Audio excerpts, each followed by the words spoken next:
So just give me a moment. I'll share the PPT with you and then we'll start talking about it. So yesterday we were discussing about professional emails, right? So we did stop at salutation, right? We just began with it. So like I told you yesterday, this is what the contents in an email or rather a professional email would look like. These are all compulsory sections except for the last one, which is attachment, which of course you um, add or not add based on your requirements. But other than that, everything else that you have here, from subject line till signature, are they form the core parts, the most important parts as far as a professional email is concerned, right? So we discussed the salutations part. Today we are going to talk about subject line, right? So the first thing, in fact, it's reversed in the order here. It's basically greeting, salutations, and then subject line. But because I thought it was easier to begin with salutations than talking about subject line, so I did it that way. But in an actual email, we know that the first thing that we ideally compose as a part of the email is basically your subject line, right? So we begin talking about the subject line now. So what is it? So to quickly talk to you about what subject line is, imagine subject line like a teaser of a movie, right? So just like any movies these days have a teaser so that the audience gets a gist of what would be shown in a movie, right? So you have an idea about what you're going to see. The couple of things that you're introduced to. One is a very basic understanding of what the plot of the movie could be. Okay, then what is the genre of the movie, right? Is it an action movie? Is it a thriller? Is it a fantasy fiction? Is it romance, rom-com? All of those genres are also almost revealed in the teaser, right? What the teaser also reveals is who would play the main characters, right? So these key details about the movie is usually presented in the teaser. But the teaser is also not designed to let out the whole story or the very fine details of the movie, right? So the function is only to let you know enough for you to make the decision whether you want to watch it or not, right? Same function is served by the subject line in an email, right? So the subject line basically is like a intro to your email, right? This is the first part that any reader, when they receive an email, would see, and thus it also has a big role to play in whether the person will actually open your email or not, right? Which we call as the open rate of an email. So subject line is important because it directly decides whether your mail get actually read or not. So if you're writing an effective and a good subject line, then the chances of your mail being read is high. If you are writing a very bad subject line, how does a bad subject line look like? We'll see it in a few minutes. So if your subject line comes along any of those ineffective ways, then it is highly likely that people might just ignore it, right? People could just think that this is a spam. I don't want to open and read this. So it is upon you as a writer to ensure that you do not end up writing subject lines that have very low open rates or that has a spam like feel to it, right?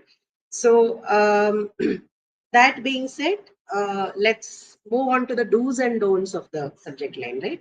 So what is it that you should keep in mind while you're actually composing one, right? Now, this will include both the linguistic aspect as well as the communicative or the presentational aspect of it, right? So what is the first thing in the don'ts part? Do not use spam like subject lines. We just discussed.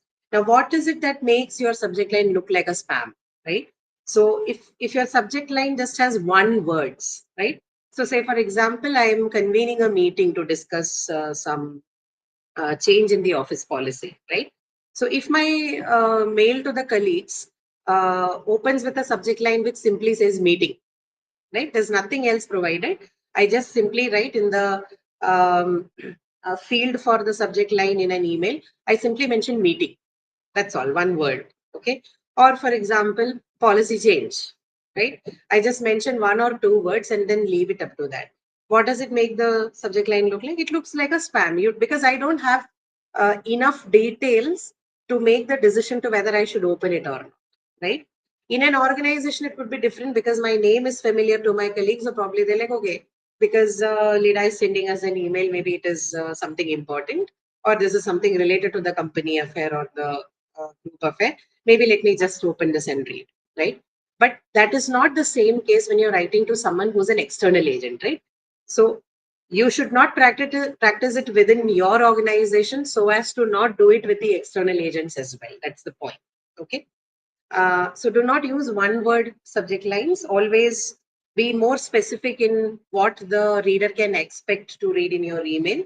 Avoid one word subject lines. Second thing is spelling errors, right? Do not commit any errors as far as spelling is concerned, because the reason is very simple. It leaves a very bad impression on the reader, right? The reader just gets to assume that, okay, this is a very non-serious person. Again, spam-like thing doesn't seem to come from an official formal channel. Must be a spam, let me just avoid, right? So all of this can contribute to people thinking your email to be along a spam, or something that is that doesn't require to be open. So one words, spelling errors. Third thing is emoticons or emojis as we call them, right? Never use emojis anywhere in your email, and particularly subject line, right? In professional emails, I think when we were discussing the guidelines, I already told you about this, the use of emojis. Never use them for that matter in any part of your email, but particularly in the subject line, you should avoid it, right? Because that can also contribute to this looking like a spam mail.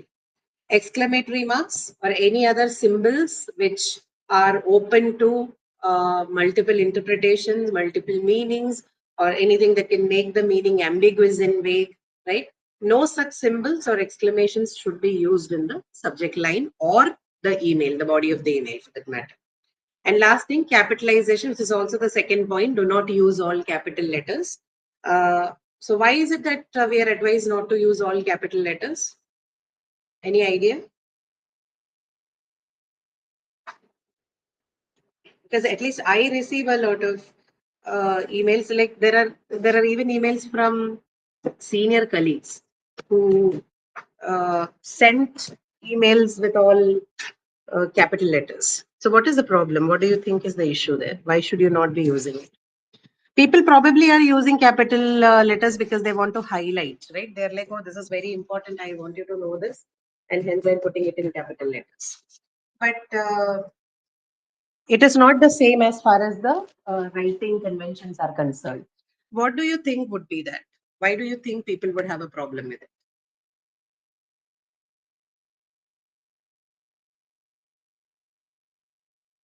Why should you not be using capital letters? Can you hear me still? Because I see some people unmuting, but then I don't hear them. Yes, ma'am. You're audible. Okay, all right. So why no capital letters? Why do you think using capital letters should be a problem?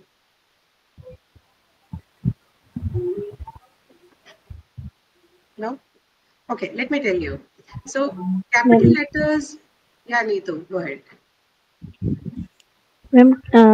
I think clarity is not visible It's not means by as the sun. much about clarity. You're right. All of that will contribute towards clarity, but the reason here is actually a little different. It is more on symbolism. So, in the writing world, usually when you write something in capital letters, this is some convention that has developed very informally to, write titles in capital letters or something of that sort. This is, in fact, not a common practice in the actual formal writing. In formal writing, when you write something in capital letters or capitalization, usually is considered to be a very arrogant activity, right? So if I'm writing everything, say my subject line reads meeting at 1 o'clock or meeting at 1 p.m., all in capital letters, it basically is read as a threat. Okay, so it's like I'm angry and I'm shouting at him, like, all of you better come for the meeting at 1 o'clock. Okay, so it sends out the message that, okay, something is wrong. Okay, this person looks very angry, and the person wants to assemble us to maybe grill us for something, right? So no matter how serious the issue is in the corporate world or in the professional domains in general, people keep their tones very objective and people keep it very non-hostile, right? That is how the corporates work, right? So using all capital letters amounts to the interpretation that the writer is angry, and it is almost considered equivalent to shouting at people, right? So this is an interpretation that it carries. I know this is a little off for people in the Indian context. We don't understand. It's like, oh, but how does how does it work? And this looks like a far-fetched meaning. It could look to us because we are not used to that kind of a context. So of course this is very North American, no price for guessing it. So as per their standards, writing in capitalization is basically something that amounts to anger and arrogance. So you're always advised to not use capitalization, especially when you're writing an email. Okay, any other format you could simply justify yourself by saying that, oh, I was just trying to highlight a point, I didn't mean anything else. But in an email is considered as a very professional and a very polite medium of communication. So this kind of usage is strictly prohibited, which is capitalization. Okay. Particularly, fields like subject line, fields like salutation and all that, you should keep away from that. In the body of the email, maybe if you write, something in capital letters to highlight it, or, to make people, to draw people's attention to that, it still be okay. But certainly in the subject line and in the salutation and in the complimentary clause and all, please do not encode anything in capital letters. And definitely don't write a whole sentence in capital letters. Okay, so these are the implications for that. So now what are the do's, right? How can I write an effective subject line? If these are the don'ts, then how do I write one good and effective subject line? First thing is, as a cue, you always look at the newspaper headlines, right? Now, why newspaper headlines? Because the same problem that applies to subject line is a restriction for the newspaper headings as well, right? Now, what is the problem? News headlines, there are several news reports, right? The editor or the one who puts it together, they have to ensure that all the news, all the important news gets a space in the tabloid, right? Or in the newspaper print. So they are very, um, there's a scarcity of space as far as the printing of news is concerned, right? They're cramping all the time for finding that little bit of a column to print your news. So because of the space restrictions, you're always asked to keep the headings at least minimal, because headings, we know that they take up more space, right? Or rather they take comparatively more space than your actual article, because the font size of the headings is always big. So given that case, they're always advised that you're not allowed to write beyond a certain limit. Say your heading should always be these many words, right? People who have done courses in journalism will know that. So saving space and writing to save the page and to write to keep it more crisp and sharp is something that is very important for people who are in the profession of journalism, right? So how do you practice with this thing? You look at the headlines of the newspapers and see what is it that they prioritize, okay, to make the headings shorter. How do they make it shorter? So one thing is, of course, you see that you will, in the headlines, you will never see words like is and of and and the maybe sometimes, but conjunctions and unnecessary prepositions, these are all omitted in your headlines, right? So let's maybe uh, take, for example, um, sorry, what is going on?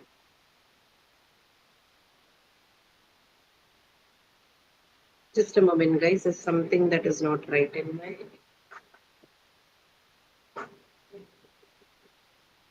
Okay, yeah. So let's analyze like two headlines and then see what is happening there, especially the newspaper ones. Okay, I'm trying to look it up online so that we can. Uh, I'm just copy pasting from there so that we can analyze it.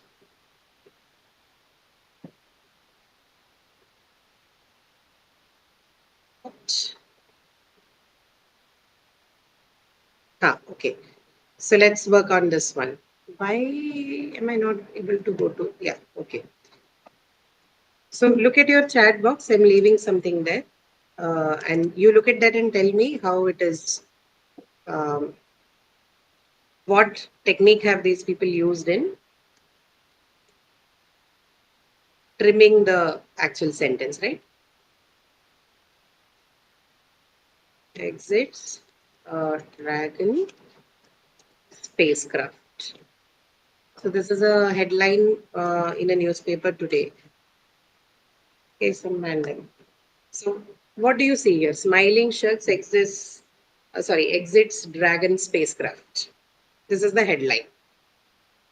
Okay, and you will also see that there's a little bit of a change in the headline writing, particularly after we have moved to the online medium, right?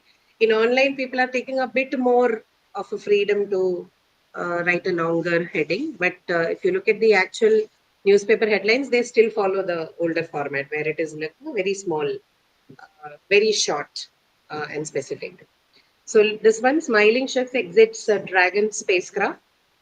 What have they done? What have they done to trim it? Or what do you see in the uh, heading? So the most important information is what? That this person has exited the spacecraft, right? So only that most important information is taken up as the headline. They could have added more things, like they could have said things like why this happened and when this happened and where it happened. But do you see any such information in this one, in the headline? No, ma'am. No, right? Just the information is provided. What happened? Okay. Only what happened or the question what is answered here. Why, when, where, who, these things are not answered at all. In case the person who did it was a very important person, a celebrity, or maybe someone of high stature, maybe their name would have been mentioned. Okay. But otherwise, the strategy is that you only write the most important information. What is the information? So the answer to the question, what is the only thing that gets encoded in the headline? Okay. So the same strategy people use in the design of subject line as well. That is, how do I keep it short? I'll keep it short by avoiding all the additional information.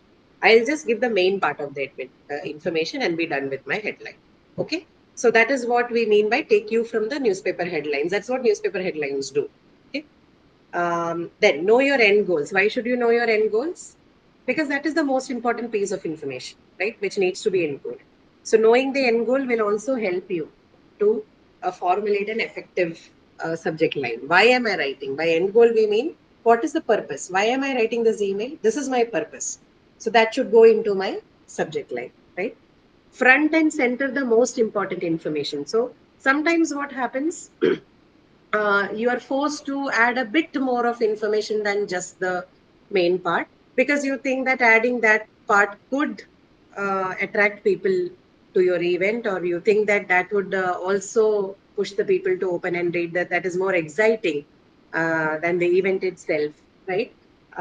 So for example, if I'm inviting somebody to come to a Sarang Spotlight talk, right? So if I simply say invitation for Sarang Spotlight talk, that is enough. That my job is done. To write an effective subject line, that much is enough. But I think that, okay, I'm writing to a very large community, student community, which is almost 5,000, 6,000 strong. But if I just leave it like that, I don't think I can get people to my event. So then what I decide, I decide to add an information. I'll say, okay, I'll say who is going to give a lecture. Okay. So that is called branding. I'll talk to you about it in a moment.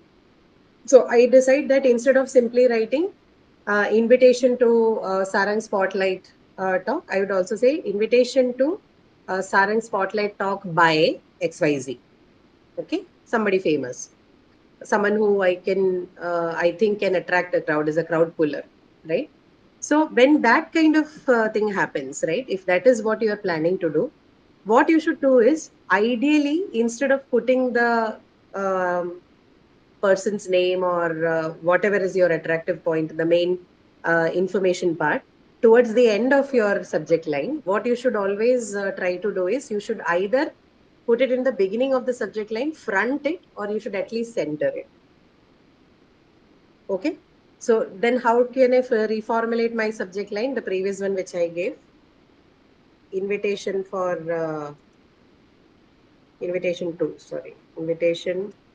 to Sarang Spotlight Talk by XYZ, for example. So how can I front and center the attractive point here? How can I change my subject line to front and center this?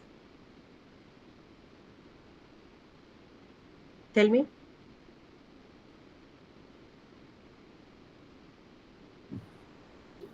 Ma'am, we can say XYZ in Sarang Spotlight Talk. Okay, XYZ in Sarang Spotlight. Okay, something better than that, because this is still an invitation. I cannot forget the fact that this is an invitation to that, because that's the main verb. The purpose of me writing that email is to invite people. So that can't be lost. So see, if I write something like invitation to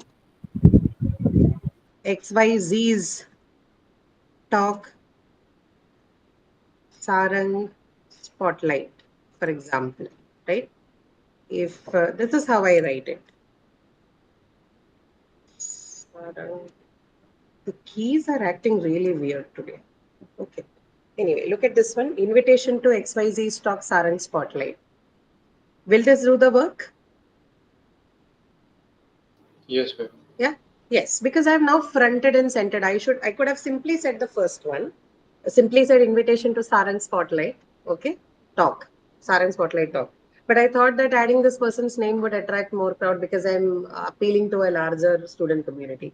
So I thought, okay, I should add this person's name as well. But if I add the name, then I have to make sure that I add this towards the beginning, or at least I center it so that it serves my purpose, that people first see this. Okay, they forget about whether it is spotlight or limelight or whatever. Okay, oh, this person is coming in, so I need to go and meet, or I should listen. So this is the strategy that you use, right? So whenever you're writing a subject line, make sure the most important information, or the information that you want the reader to know about, okay, the most important one is always front and centered. Okay, this technique also works in case your subject line, for whatever reason, is a little longer than what you expected. Okay, because if it is longer, then what happens is that the end part people cannot read. You must have already seen, if it's a longer one, then the whole of it is not visible. After a point, it is just dot, dot, dot, right? So to avoid missing out on important information at the reader's end, and to improve the open rate of your email, make sure that you front and center the important part of your long subject line. As much as possible, try to write a shorter subject line. Do not exceed that 6-7 words mark. But for if there is no other way that you are completely hand tied, you have to write a bit longer. In such case, front and center the important information. Okay. Join us for a Sarang Spotlight talk by. So that one also has the same problem, Ganesh. You are putting the important or the attractive part at the end of your uh, subject line, right? The point here is that whatever you think is important and the people should know should always be prioritized. They should come in the beginning. Okay. Now, fourth one here, personalize if needed. What do we mean by that? Personalize means, say, for example, sometimes you write for an internship or you apply for a job to someone who is familiar to you, right? Please do this very sparingly. Don't write left, right, center to people, try and personalize your subject line. But in case where you think that it is really going to make a difference, there is a positive response expected at the other end, plus you think that you are actually deserving and you are not a bad candidate for that internship or job. If you're extremely confident about that thing, then what you can do is you can simply personalize it. And personalizing it simply means that you mention your relationship with the person, right? How you probably are acquainted with each other. So you follow the same format here, invitation to XYZ talk, that format. But instead you just change this lines here, right? All you do is to say application for a job opening, or front and center the thing. For example, if I'm writing to somebody who studied at IIT Madras, then I would say IIT Madras alumnus application for the post of so on and so forth, right? But do this very sparingly. I am this is a very strong advice and a recommendation.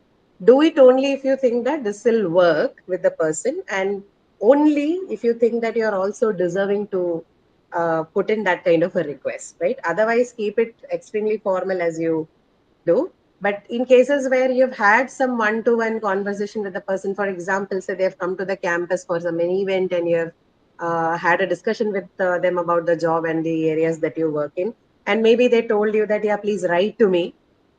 If there is a pretext like this before all of that, then this kind of subject line works. This is just to nudge them about the conversation that you had or the acquaintance that you have built while they were there with you on the campus or somewhere you met. Okay, this is not to put in like implicit or explicit pressure on them that, oh, I know you, so you have to hire me. This is just to remind them of the conversation that you have had. In case they've forgotten you, just a nudge, right? That this IIT Madras alumnus application for this. Okay. Okay. So this is about the do's and don'ts of the subject line. Now we're going to look at a few situations of what constitutes ineffective subject lines, right? So in each of the cases, the situation is mentioned. So I think we have about 3 situations to highlight the effective and ineffective subject lines. And for each of that situation, we have different ways in which people have written ineffective subject line. So the first situation is announcement of a new course. This is what you have to write a subject line for. And there are 3 different subject lines that are given, all of them ineffective.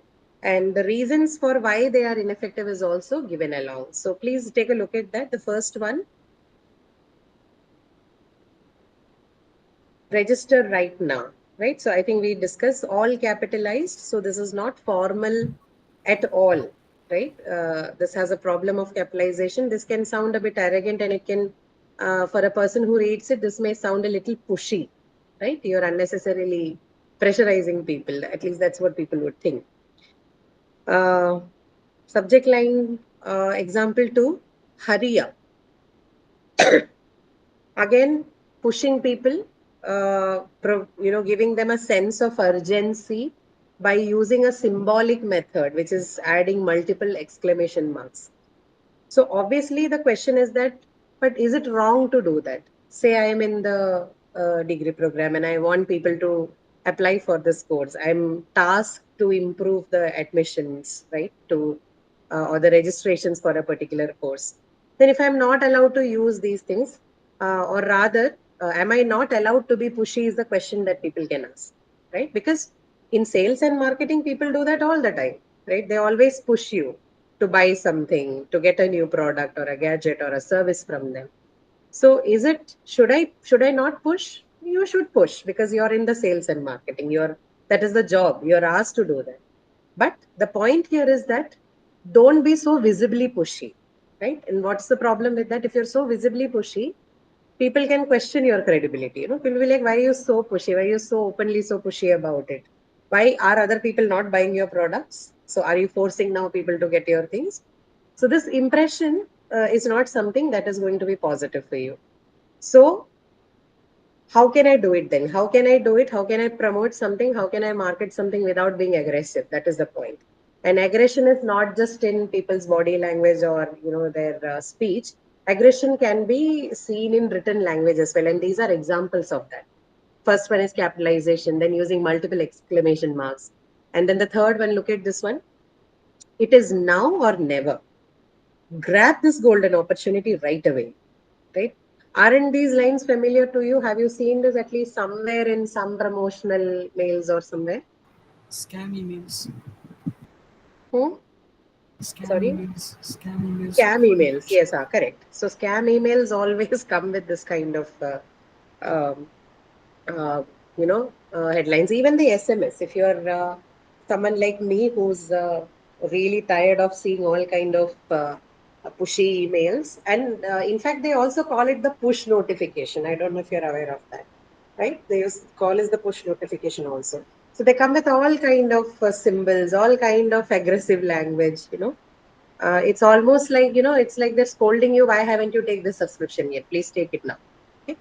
So this kind of language then definitely has a negative effect. People like just like he mentioned now, you immediately make your mind that, oh, this is some scam. I don't want to buy this. Okay. So while it is important that you have to sell your product, you have to sell it, you have to make a project margin, sorry, profit margin out of it. One needs to also be careful that we do not sound very aggressive and pushy, right? Now, if that is the case, then how do I do it? How can I promote my product without sounding aggressive? Okay, how do I write a subject line for a promotional email without sounding aggressive, without sounding pushy? Some examples we have here, and the situation we have here is same as the previous one: announcement of a new course. Okay, subject line. Now, this is an effective subject line, and the reasons why each of them are effective is also provided along. Okay, the first one, machine learning course by NPTEL. Okay, this is effective. This is not pushy, and the intention of the person is not to market it high and dry. This is more like the person giving an information. Okay, we have something like that in the market. Would you like to do this? The tone is more neutral. It is not a marketing tone. Right? It's not for sales. Or even if it is a very undertone hush, right? It's a very hush hush thing. It's not like, okay, oh, we want all of you to take it. We are desperate. They're like, oh, we have something like this. See if you want to do it. It's more like that, right? So it's a very short subject line. Okay. It's more like you're passing in information. You're like just letting people know that we have something like this. If you wish, please take it. Okay. So machine learning course by NPTEL. Now, what have they done here? The most important information, which is the course itself, and who's offering the course, which is also important in the case of uh, courses that are offered, right? People always want to know who is giving this. Anybody can offer a machine learning course. So people might want to take a decision based on who the who is the person who is providing you this course. Okay, who would be the authority who's going to manage the running of the course. So for that matter, the name of the running authority is also mentioned in the subject line. However, with both of that, the subject line is short and very effective, right? Not pushy. It's conveying you the actual information that you require, giving it enough marketing details by telling you who's providing the course, and it's short also, right? So this is one method that you can use to uh, write an effective subject line. Now, second one is asking open-ended questions. So look at the examples here. How unique is machine learning at the IIT? Or how does the IIT teach machine learning? Now, what have we done here? Do you want to comment on this?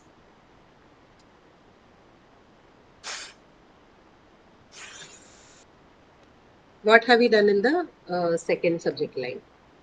What is making it different? What is making it effective? Is it short enough? Do you think it's very long? The subject line? No, ma'am, it's not too long.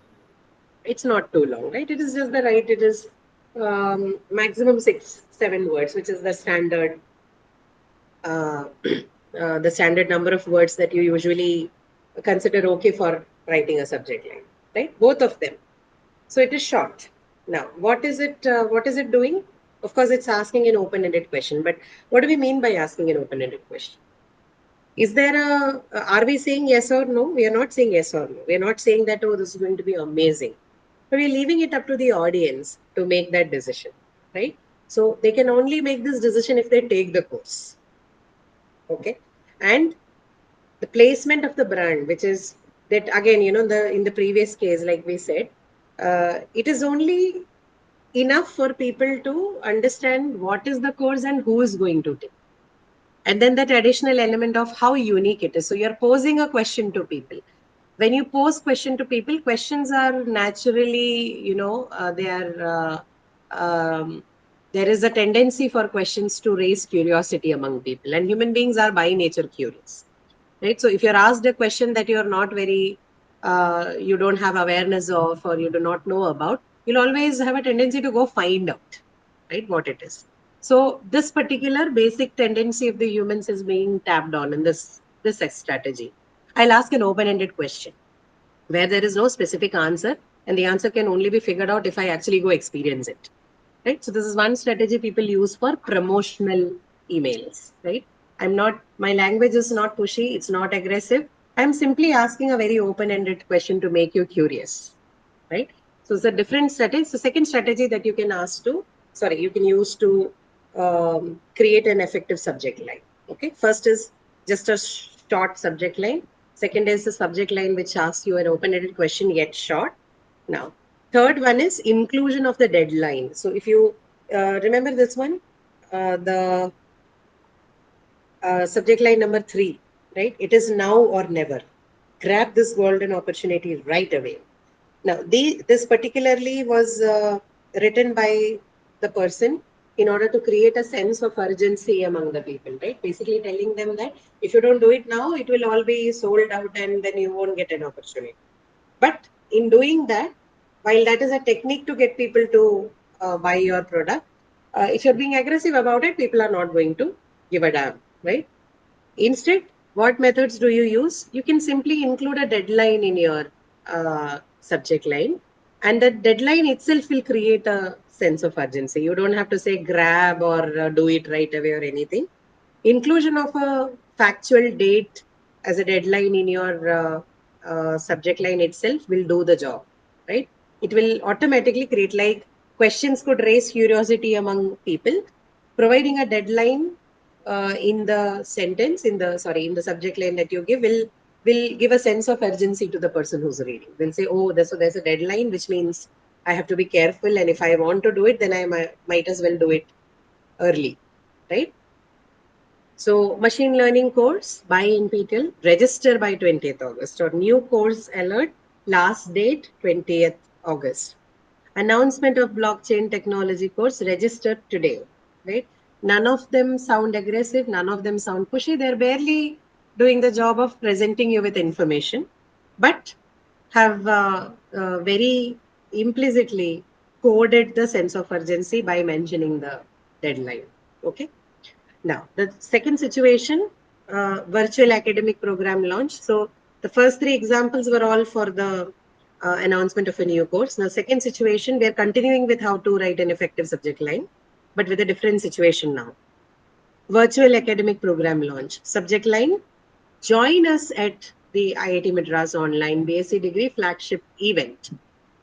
Now, what are we doing here? Command or call for action. Now, command here doesn't mean, commanding somebody, like, do this and do that, not imperative sense, but more like same thing, the previous one, creating a sense of urgency or calling people for action. Okay, telling them, please take some action. We have something like this. This should be useful for you. Please act on this. Okay, that is the point. So join us at the IITM. So the moment you say join us, it's like an open invitation. You feel invited, right? It's not a restricted event. We are doing something like this. Join us is a very open invitation that you're giving to people. Okay, it's a call for action. Join us is a call for action. And in what kind of action that is, like an open invitation. Okay, so you feel included. This is a strategy people devise to make people feel included, that you're also invited, you're also as important as anybody else. Please do come, right? So that is another strategy. So remember, these are all strategies that you are unfolding and you are trying to put together in your subject line using linguistic means. We are simply using the language, right? Very simple words in our language. We are putting them together in such a way that it creates this kind of this kind of appeal, right? Whether that is calling for action or whether it is to create a sense of open invitation or a sense of urgency, we are using simple words to do that, and that is the beauty of it, right? So it's not very difficult. We're not using any big words or any phrases to do this. Simple words are being used to devise a strategy like this. Then comes the third situation with a different strategy to write an effective subject line, which is by adding something valuable to the subject line. Okay, So situation here is announcement of a new academic program. Subject line is build your career with IIT Madras. Now, what are we doing? We're branding. This is called branding. Okay. So you have something valuable. You think that this is something that has got high value. You quietly place that into your, write-up so that the branding is achieved. So build your career with IIT Madras. IIT Madras is a brand. A lot of people wish to be associated with that because it has its own benefits. Hence, that part is being capitalized and being used in the subject line to attract more registrants, right? So addition of anything that has got some value. In this case, I've used the institution's name, but if there's anything else that comes up in your case, you can add that particular thing or that particular motto or anything that it is to your subject lines so that the value asset that is associated with the thing or the person is carried over to your event or your invitation as well. Okay. So these Can you are check some the of the chat at strategies once? that you can use. Sorry? Can you check the chat at once? Yeah, sure. Okay, so have you understood these things? Yeah. Okay, so why do we use these strategies, and why do we not do? Why should we not be pushy and aggressive while we write a subject line? This part is important. You should understand why that is problematic and why this should be like a nice way to do it, right? Secure the spot at, yeah. So see, all these combinations you can, as long as what you're writing doesn't look like aggressive work, it should be all right. And keep this in mind. Always use very simple words to convey your point. Okay, you don't have to come up with very, complicated. By complicated, I don't mean that it's difficult to understand. I mean, difficult to use or anything. Complicated simply means that it sounds sophisticated, but they're not in frequent use. So any word that is not frequently used by people should be put out of formal writing because they can create ambiguity. People will not understand. While it looks fancy, it will not do its job, right? If you want to get the job done, you have to make sure that your language is simple, right? Simple, accurate, straightforward, and direct. That is what is professional writing's motto altogether, right? So yeah, I saw your answers. They're fine enough. But this is, I don't know what is this for. This is for marketing, right? This is for promotion. Secure your spot in the. Yeah, this also works. This also works. Okay, so that's about the subject line, and we'll do this a little later because exercise will take up once I'm done talking about this. So we'll continue talking about the next part, which is the body of the email. These are all smaller sections. They don't need a lot of time. Only the subject line part requires a bit of a discussion, but rest of it is quite straightforward. Now, body of the email, like we discussed previously, there are three things that would be a part of the body of the email, right? Purpose statement, the detailed statement, and the closing remarks, right? These three, from 3 to 5, 3, 4, 5 are the main components of the body of the email, right? So you have the subject line, then the salutation, and then comes the body of the email. So what is the purpose statement? As the name suggests, purpose statement is the statement wherein you declare your purpose, right? Why am I writing this email? Okay. So you have your salutation, and the next line in the professional email would be, I am writing to request or to invite or to address, whatever, depending on your purpose. So and so, or I'm writing to bring to your attention so and so, right? Depending on whatever your purpose is, you write the first line of the body of the email as your purpose statement, right? Now, the word choice here, right? The third point, the word choice here has to be carefully selected so as to accurately, adequately, and concisely convey the intent of the email. So I'm conveying the purpose of the email. I have to make sure that my word choices are the best, right? whatever words I'm using to convey the purpose, they need to be checked and drafted and revised multiple times so that A, I am accurately conveying my purpose. B, more importantly, that I am not writing irrelevant things, right? Because writing irrelevant things will mask your purpose. You have to make sure that you write concisely and accurately so that, or you have to cut out all irrelevant details, because irrelevant details can always lead to the reader losing the focus, right? At the end of the email, then I should not be squandered to understand, but why did this person write this email? What is the purpose? What does this person want me to do? Right? This question should never come to the reader. It is the duty of the writer. We as writers of that email, it's our duty that we are very clear in conveying our purpose. And to do that, we have to ensure that we use, again, same thing. We write concisely, we write to the point, and we stay away from adding irrelevant details. Okay.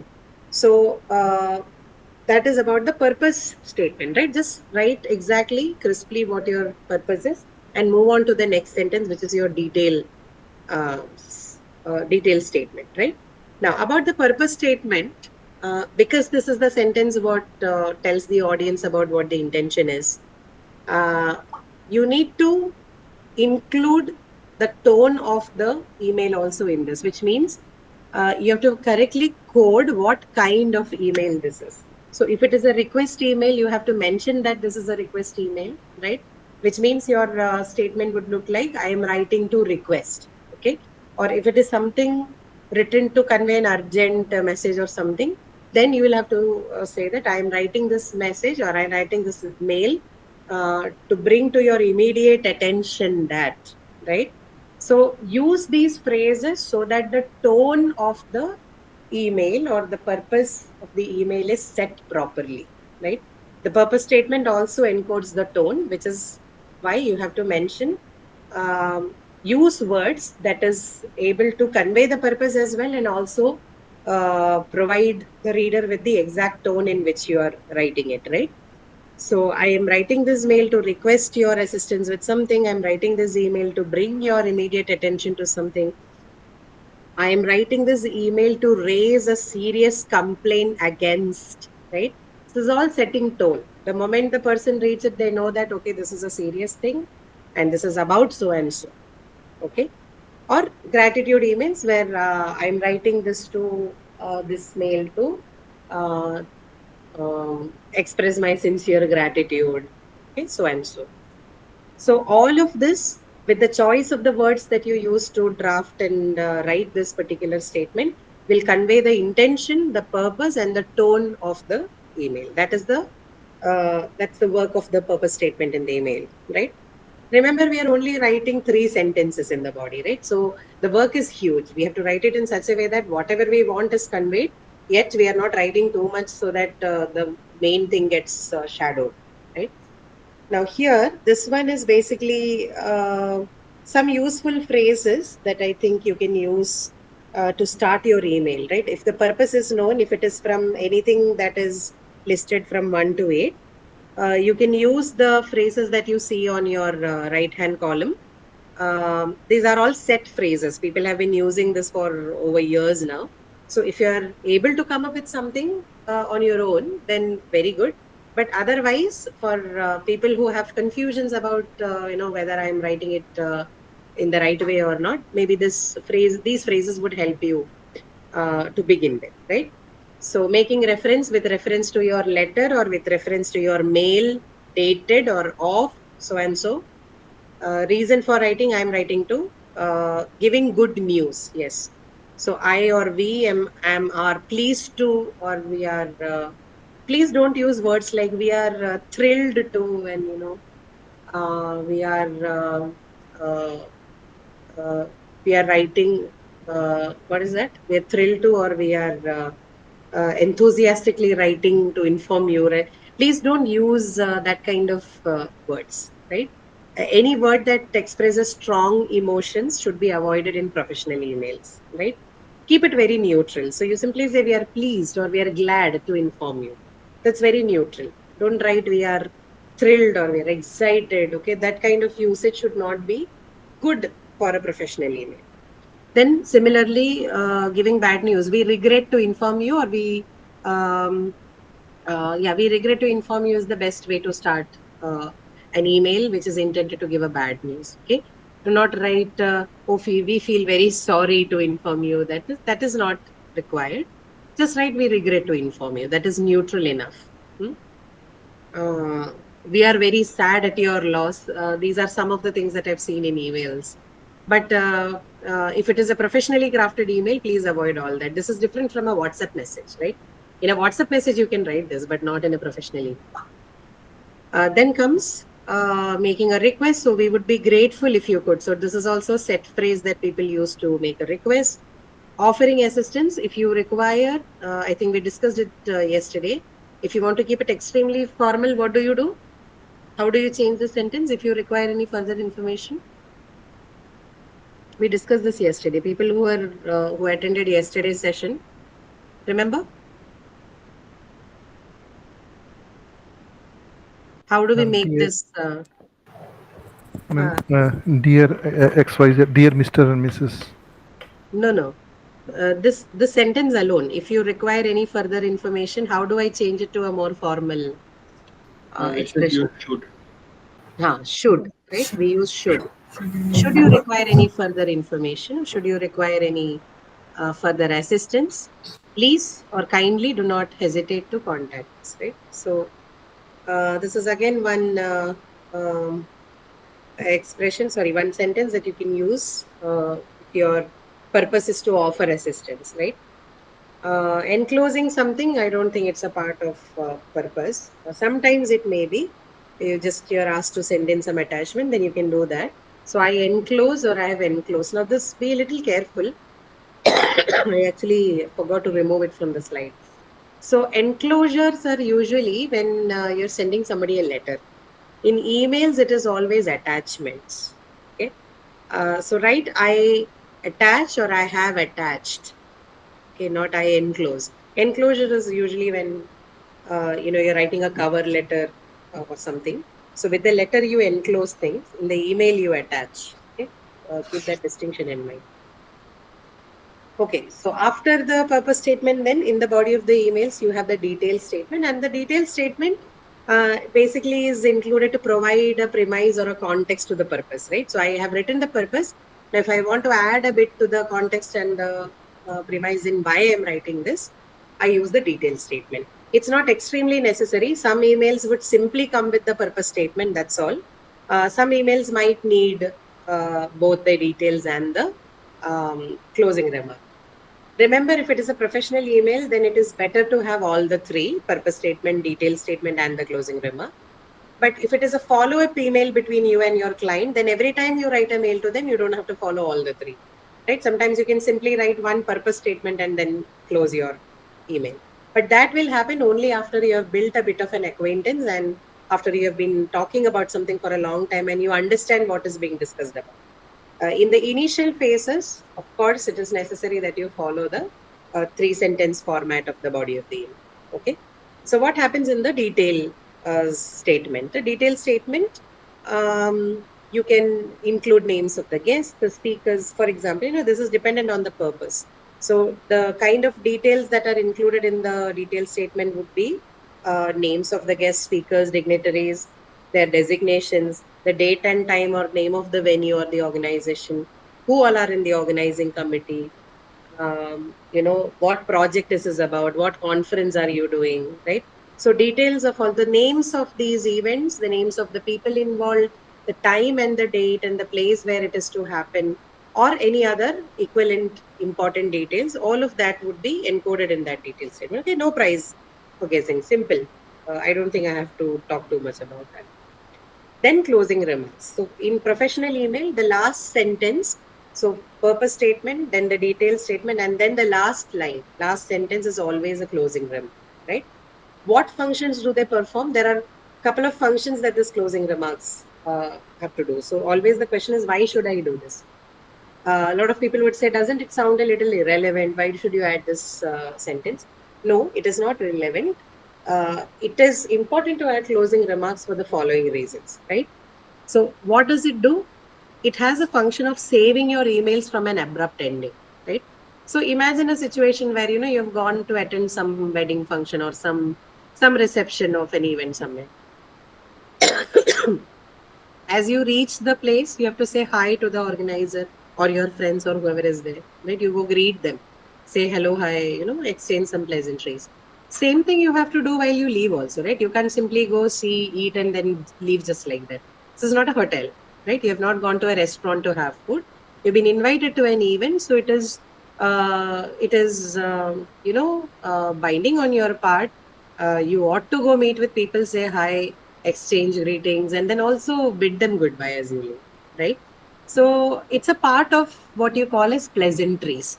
And pleasantries are very important in the formal domain, not just while you are meeting people in person, but also when you are writing to them, right? So to mimic that thing, you have included the closing remarks sentence in the email. They perform exactly the same function as a pleasantry. Okay, this is my purpose. These are the details. Okay, then see you. Thank you so much for attending to my, right? So it saves your email from an abrupt ending. It should not look like, okay, this is my purpose and now you do whatever you want. I'm going. It's not like that.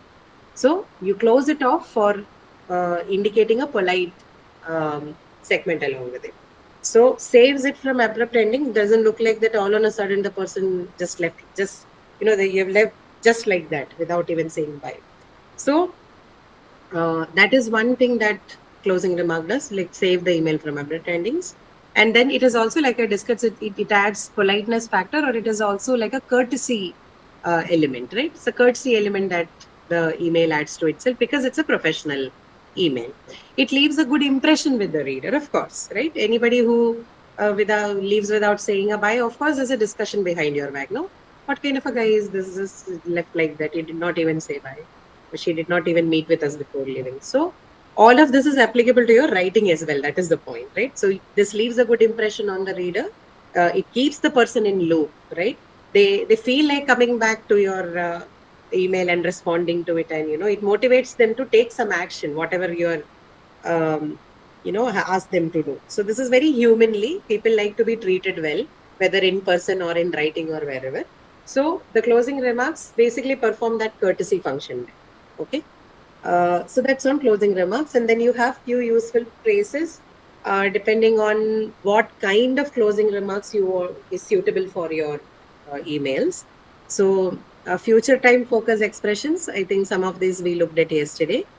I look forward to. So if you are planning to meet with this person in future for something, for some kind of discussion, then some of these lines that you see, some of these sentences on the screen should be helpful.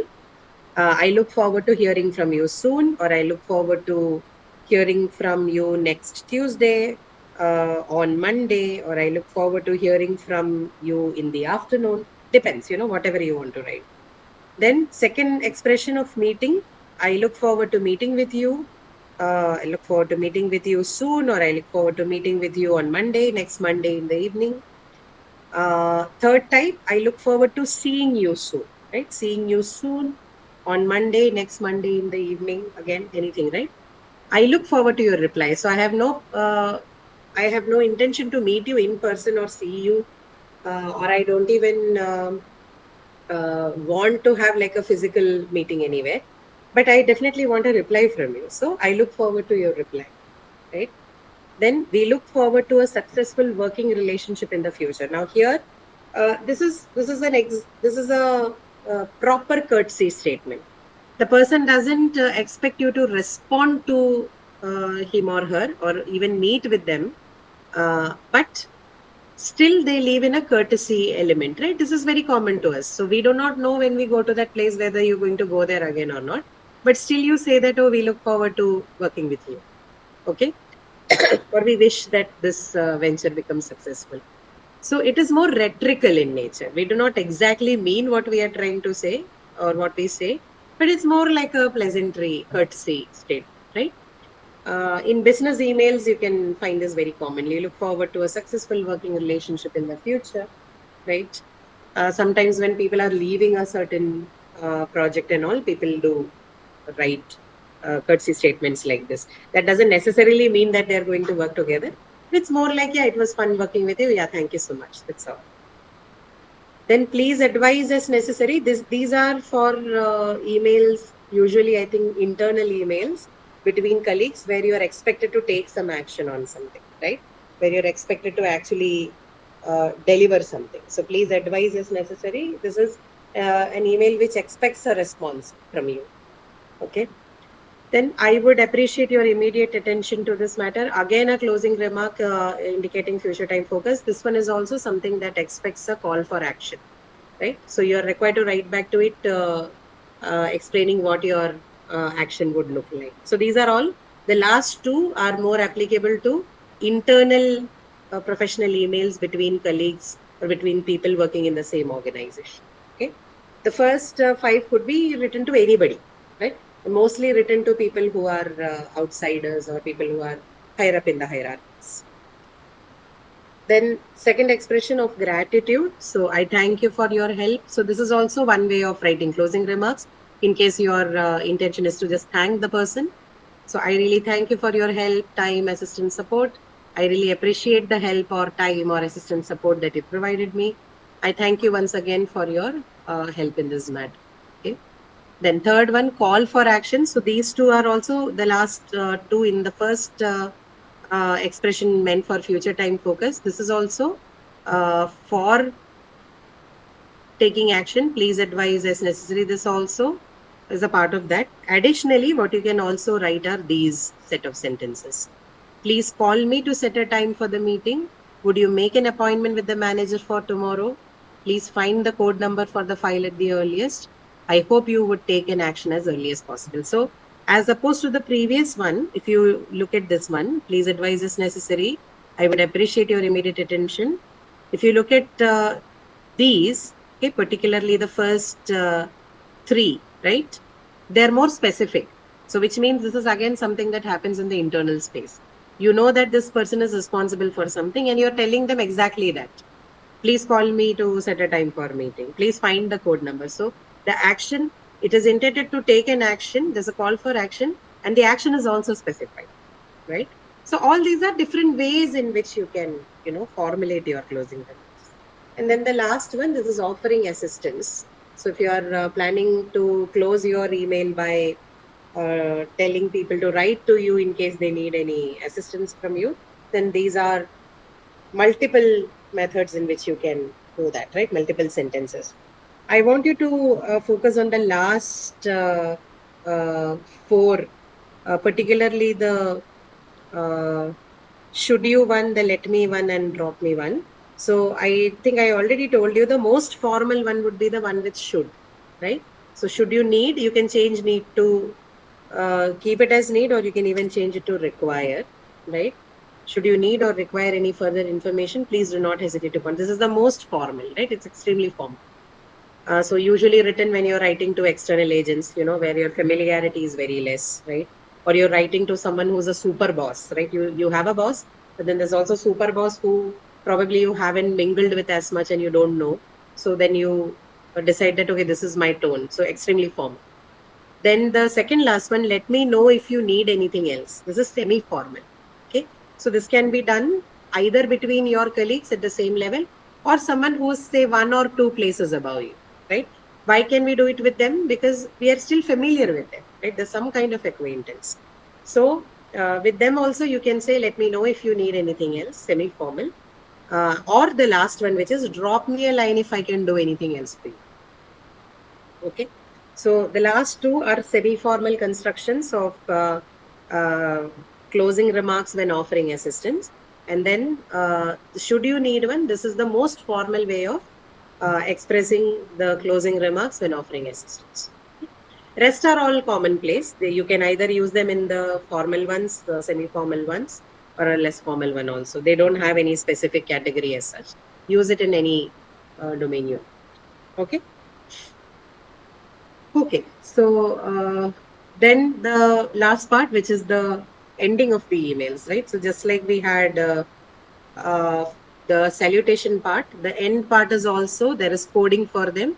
So like you see on the screen, from left to right, we have more formal to less formal scale. So when you are closing, this is called the complementary close. This is the last part of your email before signature. So the more formal varieties would be writing either best regards or sincerely or yours sincerely. Okay. So sincerely is more common actually these days. People would simply write sincerely in professional emails. But other options include best regards, your sincerely. Don't write kind regards and all that. That is a little outdated, right? Just like respected sir and madam is a little outdated now. Kind regards or warm regards and all that is also a little outdated. What people do is write best regards. Okay. So that your sincerely and sincerely could be used for more formal varieties of professional email. Then if it is semi-formal, then you go to regards, best wishes, all the best, right? If it is least formal in the domain, you're writing to your friend, your colleague who's at the same level, something, then you say best or yours, right? Or you simply don't sign off. Some people don't even sign off, they'll just leave it at that. Okay. But in case you want to do, then best or yours is a good option. So it's very less formal and almost informal, when especially when you write yours and all, it is very informal, right? Okay, so this is all about the email writing part. Any questions that you have? I was not reading your chat till now. Maybe just go with this. Yeah, it's nothing much. Yeah, questions? Any? Can we go to the exercises straight away then?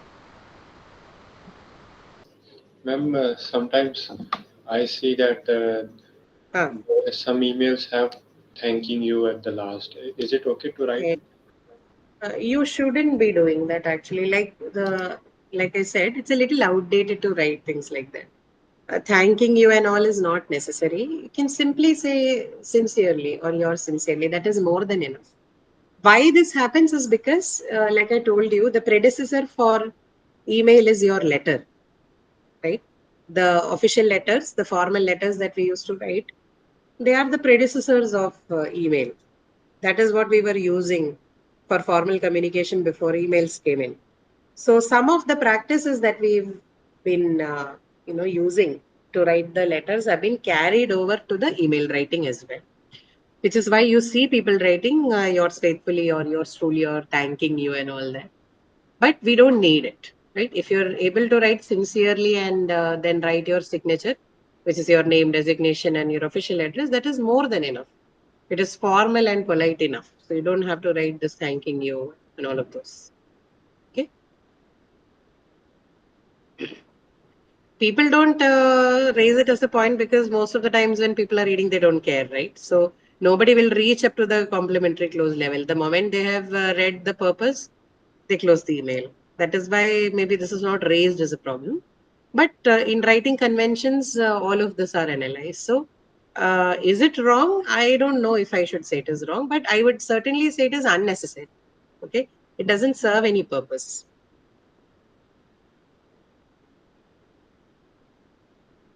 Okay. Anybody? Any other questions?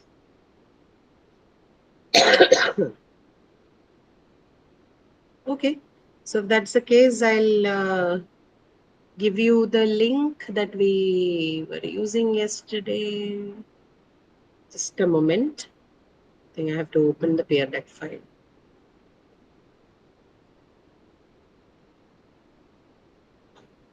Start the lesson. Yeah.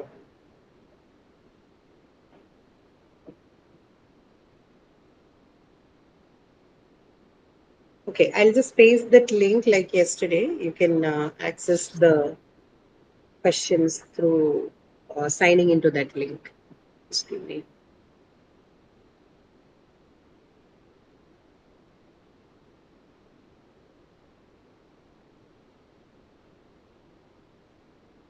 Okay, I've pasted the link now. Please check if you're able to access it.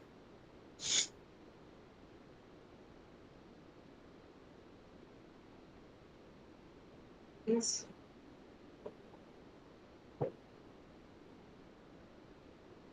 Okay, I think a few of you have been able to join. Rest of you also join. So I think we ended it yesterday on question 3, right? Rewrite the following sentences in formal style. Now I want you to start with the 4th exercise, which is write an effective subject line for the following emails. So I think you have A, B, C, D, and 4 questions for this one. Shouldn't take you more than 10 minutes. Not even that, actually. 5 minutes should be enough. Please read this and write your answers. Okay. Remember what we discussed about the writing of effective subject lines, and accordingly formulate your subject lines.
You can ask me if you have any doubts while you're answering the questions.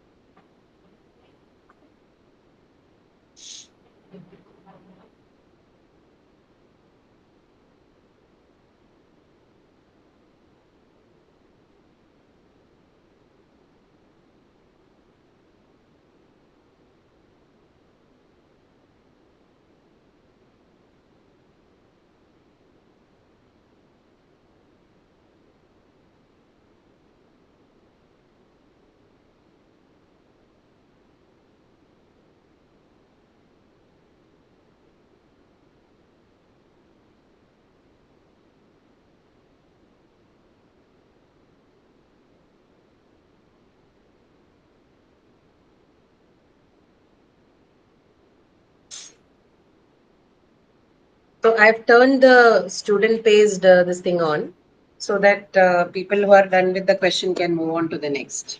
Okay.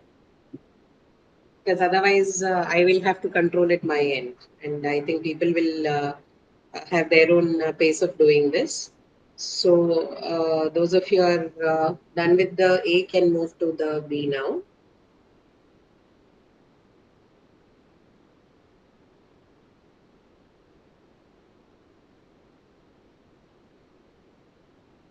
So it's 6:45 now. We'll discuss this at say 7 should be fine. No, let's do this at 55. Okay, so 10 minutes. 6:55 we'll start discussing. So you can, I think that should be more than enough for finishing 4 questions.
I think most of you are, some of you have finished the second one.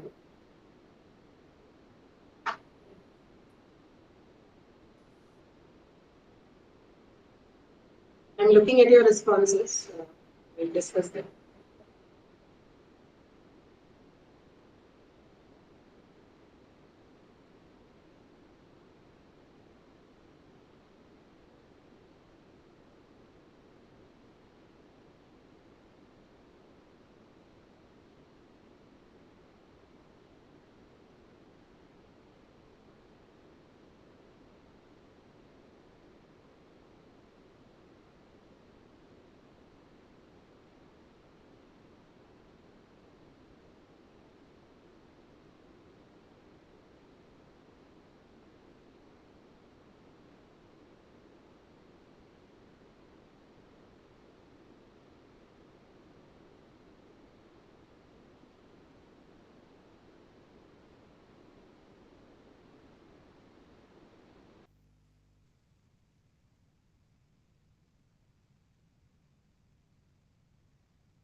Okay, so, are you all more or less done?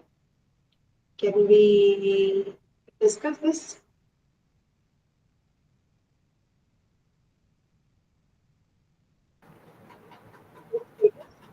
Yes, sir. Okay, so let's discuss then. Because I see that a bunch of you have already responded to the questions. Okay, so if I look at the first one, then what I have is updated schedule for upcoming research seminar, updated schedule for research seminar series, meeting reminder.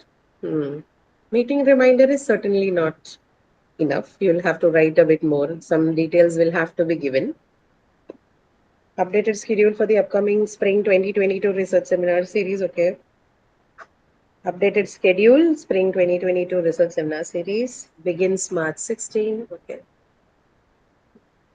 Then comes updated schedule for upcoming spring. Yes, okay. Most of you have managed to write the updated schedule part, which is a good job because you have done a good job of identifying what the actual purpose is, right? So please find below an updated schedule. The purpose is basically to convey to the people that there's an updated schedule for the research series. So that goes into the subject line, and what series is this? That also needs to be mentioned. Now, I think in one response or two response, I saw one response where it had the date mentioned, and other one where the name of the speaker was mentioned. Okay. So now I'll tell you why this may be not necessary or where this can become necessary, right? Two cases, one where you don't need it, and rather we talk about where this could help you. So if you're including Jane Hodgson's name as the speaker, then I assume that this is a situation where, of course, this is hypothetical, all of this. So we don't get to say whether your inclusion is right or wrong. But your inclusion is right if this person is like a, the person is like a known figure, and you think that, mentioning their name can attract the audience. In that case, mentioning the speaker's name would be fine. If not, if this person is like a, someone who's important, but then not popular, right? Important is not always popular. Popular needn't be important also. So you write in names of people when you know that they're popular figures in that area. So even if it comes to research or research seminar, what happens, there are very, very good researchers. There are stellar researchers, but they not be very popular, right? So in linguistics, you have somebody like, say, Chomsky, and you also have someone like, okay, maybe I should not take the name, say XYZ.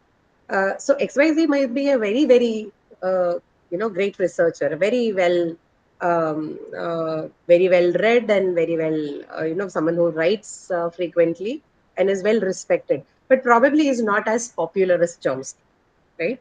So if these two people come in, what happens is you make a decision based on the audience that you have. If you think this is an informed audience and is an audience that knows the area of work and knows the person, then inclusion of the name is okay, right? But Chomsky, irrespective of which field you come from, is a guy which many people would know, because he's not just restricted to linguistics, right? He's someone who has written widely on many other areas, particularly politics. So he is then popular, right? So if it's a popular figure, then it becomes important that you mention that in your email. Okay. So what I'm trying to say is not that your inclusion of the person's name is wrong, but this is a decision that you need to make based on what event and what kind of audience are you going to address this email. Okay. So otherwise, I think most of what you guys have written is right. And as far as the date is concerned, so seminar series now begins on the 16th of March. Maybe, right? If you're expecting that to be a crowd puller, if you think that that is going to help get you people, then yes. But I would say not extremely necessary, right? Because I don't think there's a registration or anything that is included. Looks more like an open call to make people attend. So inclusion of date may not be that necessary. It's a detail, but it's not a detail that is so relevant that it should go to the subject line. Okay. So that is for the first question. Then second question, I think you have training cell speaker series by Rituparna Seth, invitation to our training cell. Invitation to our training cell, is that the invitation? It's not training cell, not an invitation to training cell. It's an invitation to the speaker series. Basically, it's an invitation to the talk, right? Not to the training cell itself. Invitation for training, invitation to training cell speaker series. Okay, that is fine. Register by 23rd, yes. That is also okay, but it's a bit longer. If you wish to, you can trim it a little bit. Invitation to our next series, okay, that is fine. So all of them look. Training cell speaker series, Dr. Farnasi, register. Okay, so this one that you have, training cell speaker series, that is more or less good, but you have missed out on an invitation. So do not ever miss out the main word that shows the purpose of the email, right? Which is an invitation. So include that invitation somewhere. This should be fine. The previous one, invitation, training cell speaker series. So what you should do is, instead of writing that on communicative competence, you can simply say register by Feb 24. That will make yours good. Okay. So in this particular question, again, few things to be noted. A, this is an invitation. Second, there is a registration thing that happens and it has a last date, which means that certainly needs to be included in your subject line, right? Because this is something, if there's a registration, it means it works by a time constraints, right? So that needs to be, so beyond, which means if you do not register and if the last date is over, you cannot attend. So that's a very important detail and that needs to be mentioned in the subject line. Now, as far as the speaker's name is concerned, again, the same thing applies, right? If it is, you think if it is something that will help you get the person to the talk, then add. Otherwise, you can just leave it. But what is important is that you mention it's an invitation, who is inviting or what is it about, and then the registration part. Okay. Then require. Okay, this one I am particularly interested in because every time people get this wrong. Dear, to ease the placement process of the current graduating batch, placement team is collating resumes with access to, okay. We would be grateful if you could share the details of the students from previous batch who are employed firms, and you may send the following Google form to find the concern and the resume for you. Share the details with us. Okay.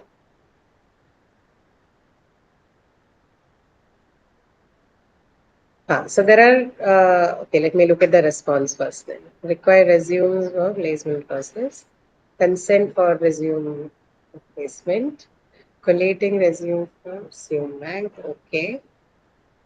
Then request for, okay, request for alumni resumes, okay. Seeking help, share alumni, okay, okay. All of them partially right, okay, not entirely wrong. So you tell me, what is this mail for? What is the actual purpose of the email? Is it to collect the resume? Is it to collect the details of the students? Or is it to obtain the consent form? What is the actual purpose of this email? I think the consent. Sorry, come again. I think the consent there. Consent. You think it is the consent. Okay. Any other answers? Student details. Yeah, student details. Student details. Yes, right. Okay. Okay.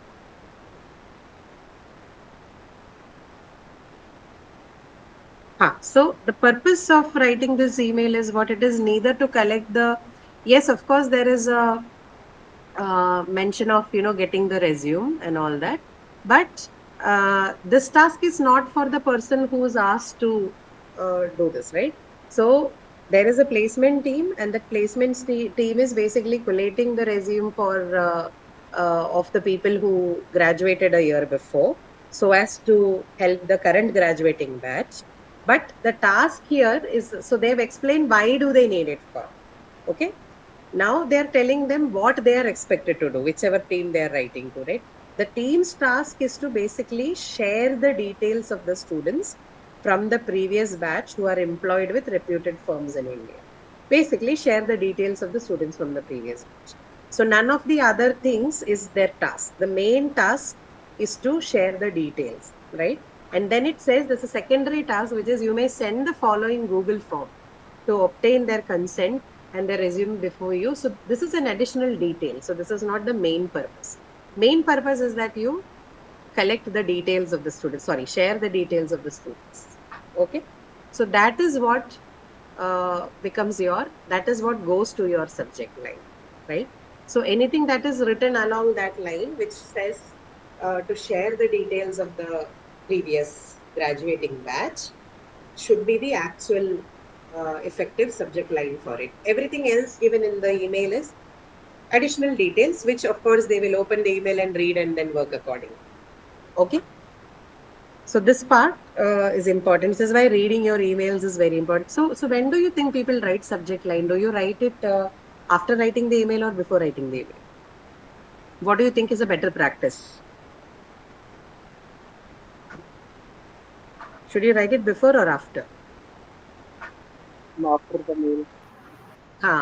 After your mail is drafted, right? So you can write a more, write a better and a sharper, effective subject line after you have drafted your email, because now you have all the content in front of you, like what we are doing right now, right? So you know this is my email, and then you go back and write your subject line. That is more helpful. It's like when you're writing an essay, right, or a research paper. You actually write the paper first, and then after the paper is written, you write the introduction and the conclusion. Because why? Because now you have a better idea of what your paper in entirety is, what your essay in entirety is. So you're able to write a better introduction and conclusion once you have finished off your actual task. The same applies to the email. Once your mail is drafted, it's easier for you to write the subject line, right? Because you know what is the most important, what is the second important thing, what is not important, or rather what is not relevant for my subject line, etc. You have an idea of that, right? Which is why write it after you have written the uh, email. Okay, now the last one. The audit team has requested to create a folder for each item inside the subject folder. That is one. Okay. Uh,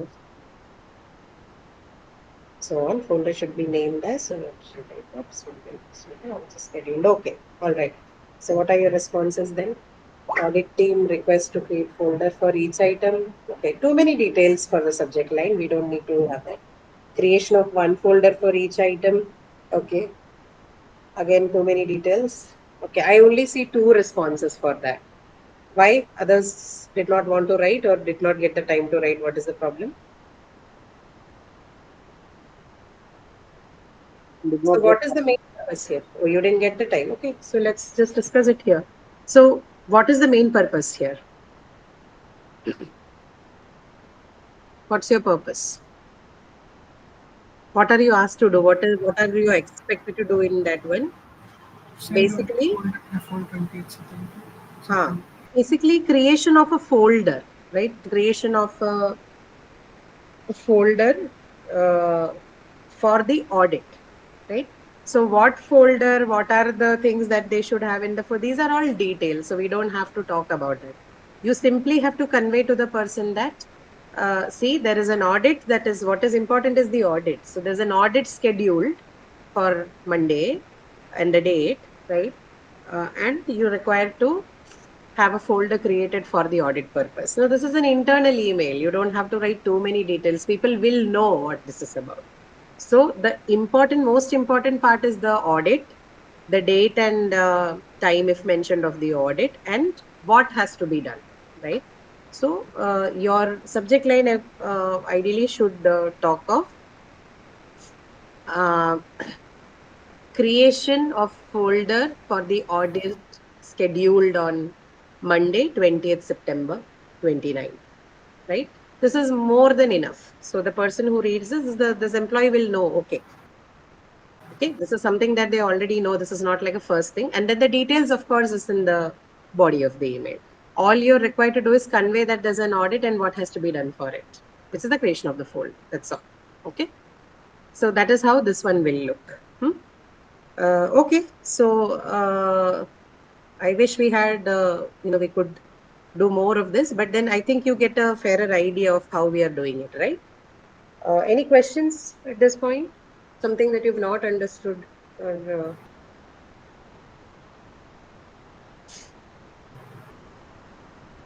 okay, this one we'll not do. This is a very simple exercise, appropriate forms of the verbs. So these verbs are basically very commonly used verbs in the emails, send, write, reply, receive, post, get. I don't think we need to do that. You people are in the, you're in English too. So I don't think that practice is required for you. We'll go to this question, which is the structure and format exercise. So please go through this email, right? And tell me what are the problems, right, that you find with you. And don't tell me, you can just simply make a note, just have bullet points on your exercise page. Read through it first and tell me what are the problems with respect to the structure and the format of the email. And structure will include all the language related errors as well. Okay. So tell me what are the things that you could pick out from this particular email. What do you think was missing? What do you think was unnecessary? What do you think was wrongly written or expressed? Just go through and just make a quick list of each of you make at least a list of 4 errors. Okay, at least 4.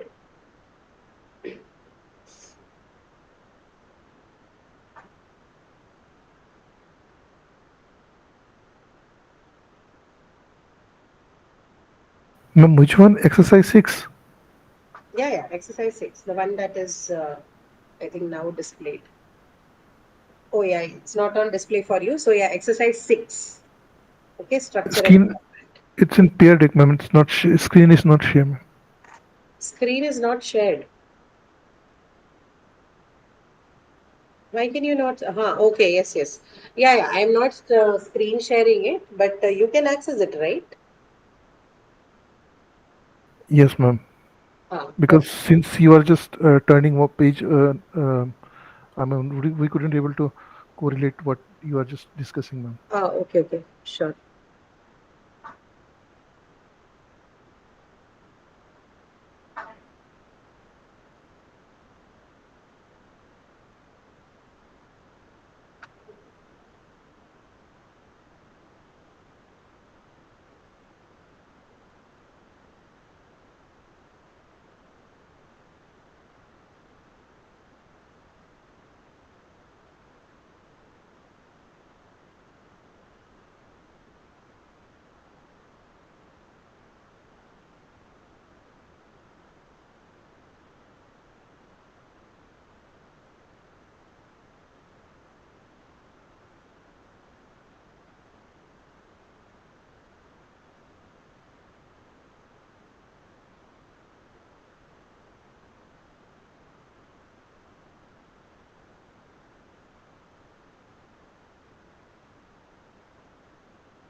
Shivakumar, we don't have the recording links as of now. Once the session is over, maybe in another 2-3 days, the backend team would upload it. So you can find it as a playlist link along with the, I mean, on the academic calendar. So wherever the links to the meeting is posted, the same place you will see an updated playlist link. A separate playlist. Do not use other session because for all the sessions we use a different playlist link. So maybe in another 2-3 days you can access it.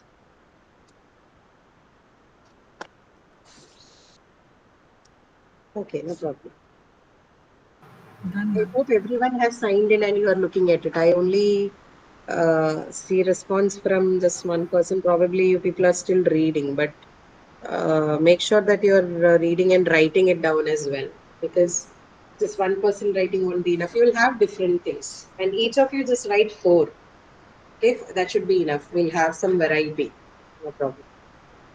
Yeah, any question? I heard somebody asking something.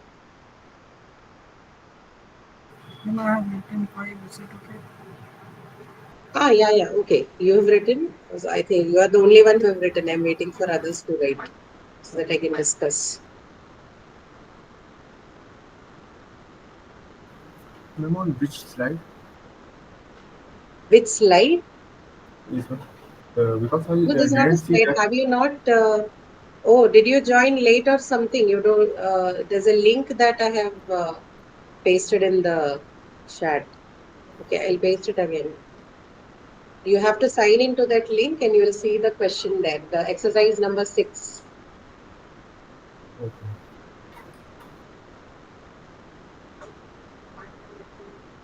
Slide number 9. Slide number 9, exercise 6.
Patience.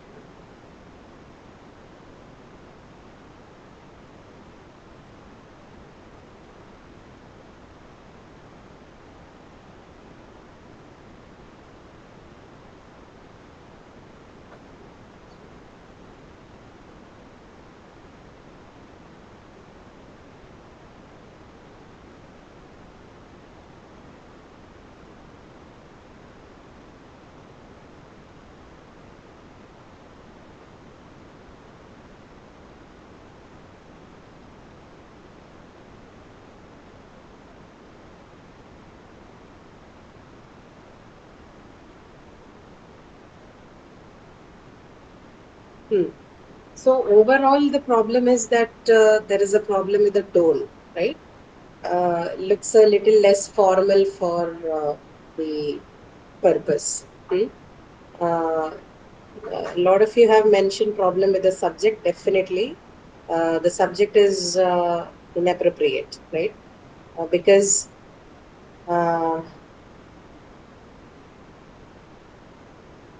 what exactly is this person required to take action on is not specifically mentioned in the subject. There's a lot of things going on in the email. So there is at some point they're talking about. So this is about some project, but what exactly is the person supposed to do? That's not mentioned. So this person wants a meeting to go over the details. That probably is the actual purpose, but then that is not coded in the subject. So that's a problem. Then the language is very informal. Like, I know everyone is busy, but I really think it's important that we take time to a lot of irrelevant things, right? And the tone looks very personal. It's not objective, right? It's like you're writing to some friend.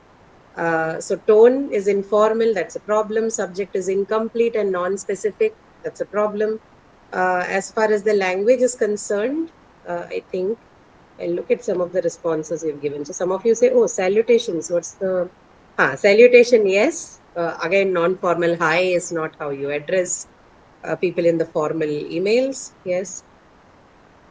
Also, I wanted to mention that she said she was waiting on some budget information. I'm sure if you remember this, but I give you heads up. So yeah, maybe even if it was an additional detail that needs to be mentioned, there's too much written, right? It could have been just like one sentence, right? Then the last one, like the tone is entirely off. Anyway, let me know what you think about having another meeting. So, which means this is the actual purpose. But then the person has written so much that anybody who reads this email will be, confused. So, what am I supposed to do? Should I wait for Susan, or am I supposed to talk something about the budget information, or am I supposed to call a meeting? There's a lot of there's too much written, but then too little written because the purpose is not clear. So format wise, the problem is that overall the content is very informal. The language used is quite informal. There are instances of informal usage, like you've pointed out, to touch base with, right? This is a very informal phrasal verb usage. That is wrong. Then, as you know, the project, these are all cluttered phrases, unnecessary vague phrases. Then V apostrophe RE, she apostrophe S, I apostrophe M. We mentioned that contractions are not allowed. I think some of you have also mentioned that in the response. That's another instance of informal use. Anyway, right, this is a discourse marker, a speech discourse marker that has shown up in the formal writer. Okay, just let me know. Okay, this is again off the formal charts. So with respect to language, a lot of issues like this. And then addressing someone by name. I spoke with Susan. Yes, in professional emails, you need to add titles when you're referring to people. You don't simply mention people's first name. You need to add titles to them. Yes. Anything else that you guys have written? So shorthand, we looked at salutation. Yes. Subject is vague. Yes. Use of informal phrases. Yes. Closing remarks is off because of the language. Yes. Informal tone, idiomatic expression. Yes. Yes, replaced by yes. So I think more or less you people have identified everything, right? Closing remarks is a problem. Complimentary close is also a problem. It just says thanks. Okay, thanks as if this was just like an informal meetup between two people. So complimentary close format is entirely of beginning from subject to salutation to body and complimentary close. Everything closing remarks is also not up to the mark. If there is anything else you need from me, okay, very extremely informal.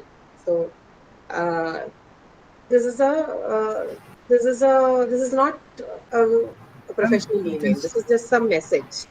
Yeah. this is an example of how not to write an email. This is an example of how to not write an email. Yes. So you have peppered some information, but then anybody who reads this, first of all, look at the sheer size of the email, right? This looks like a mini letter, mini story.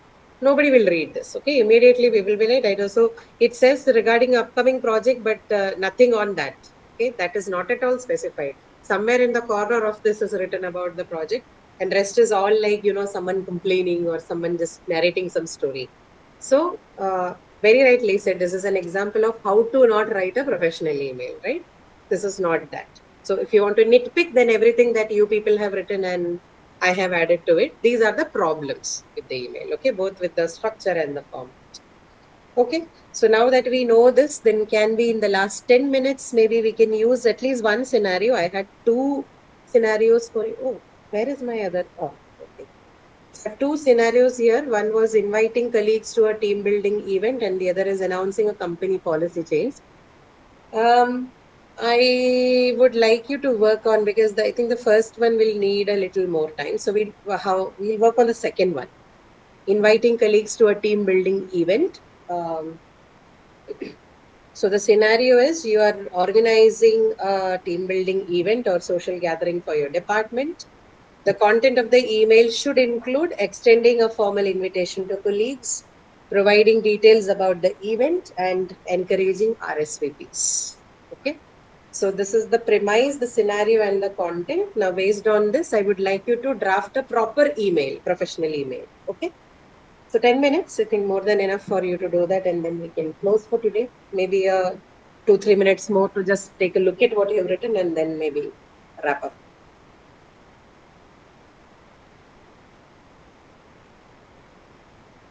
Go to scenario 2 for people who are looking at the link.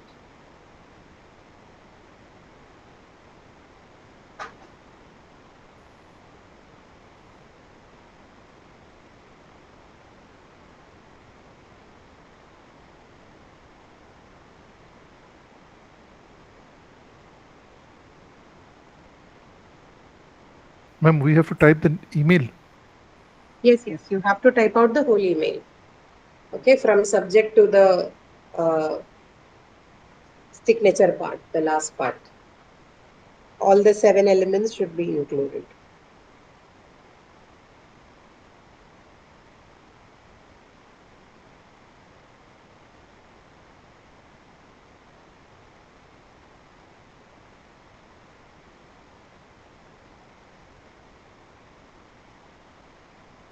Ma'am, do we need to write the subject as well, or Yes, only?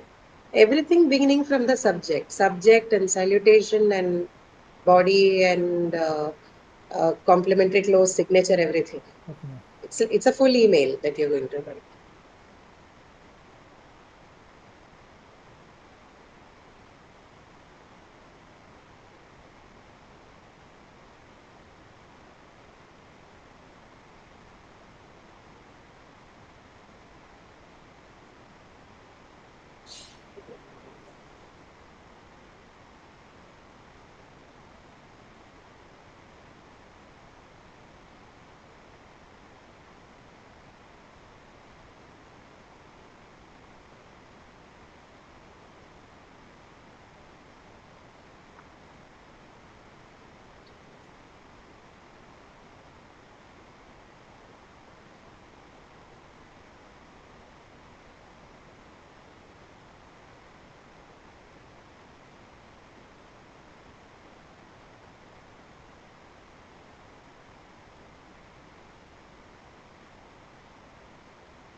Yeah, so one more thing, because I'm reading the responses, make sure that in professional emails, you don't use too many bulleted points. Okay.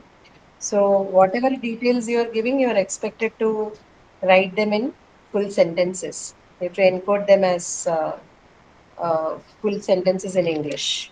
Okay.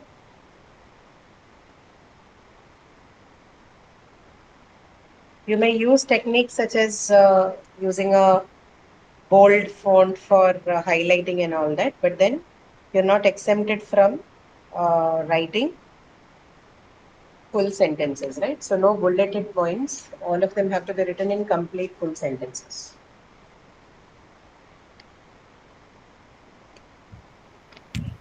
Ma'am, Yeah, tell me. hello. Ma'am, we Yes, have yes. to submit the answer on slide 9. Slide 9. This is slide 11. We are on slide 11. Okay, ma'am. Ma'am, what was the topic on which we have to send the email? It is written there, no? The question is already there for you.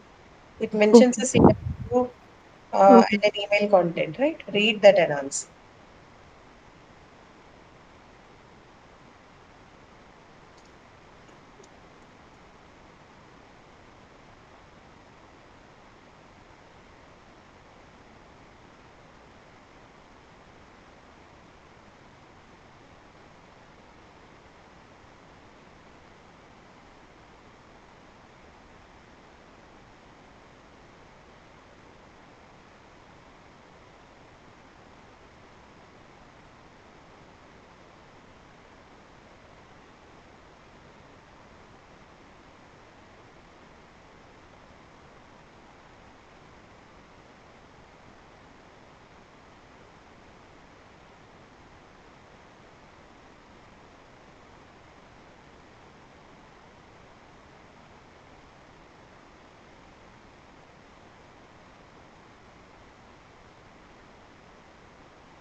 And okay, they're all right due to the departmentals of organized on.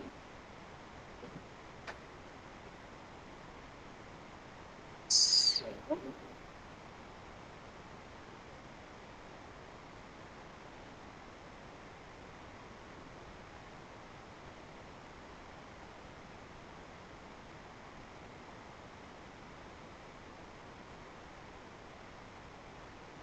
so what does the question say?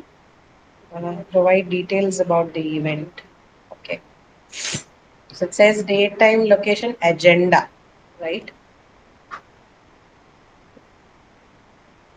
If you're too lazy to type out the agenda, you could simply say that I've attached the agenda for the event along with this email, right? That's also possible. That just saves you the pain of actually thinking of what the agenda can be.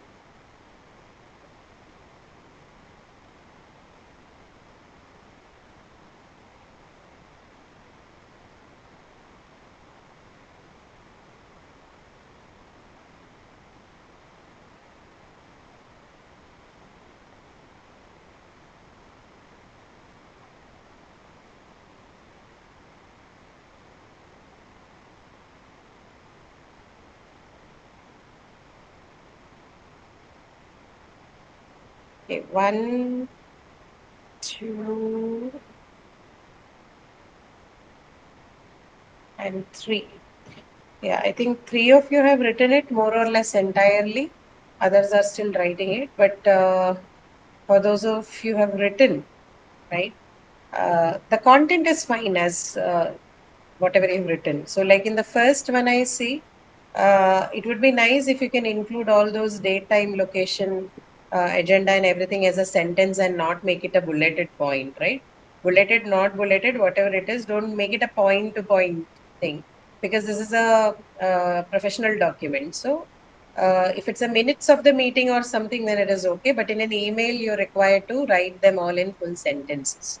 So that is for you, the first one. And because this is also running into the risk of not following the format, right? Because the closing remarks and all becomes a little vague. So we are inviting you to attend the event. This should have been the first sentence, right? That's the purpose. So that has gone to the end of the email now.